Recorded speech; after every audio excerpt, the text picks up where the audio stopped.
যার আছে কত দাস দাসী, যাকে সেবা দেওয়ার জন্য কত দাস দাসী আছে, রাজ রানীরা আছে যে রাজভোগ সেবা করে, আমার এই শুকনো চিড়ে আমি দেব কি করে?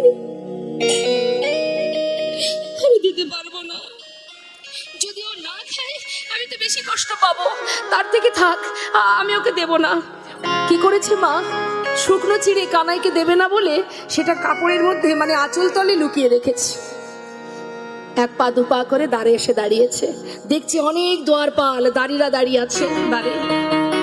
এই দাঁড়ি দাঁড়ি, আমাকে একটু ভিতরে যেতে দে না, আমি একটু ভিতরে যাব। কন তুম কাহাं से आए हो? দোয়ারপাল জিজ্ঞাসা করছে, কোথা থেকে এসেছো, কি তোমার নাম, পরিচয় কি, নাম क्या है? সুদামা বলছি আমায় চিনবি না, আমি ওই বৃন্দাবন থেকে আসছি।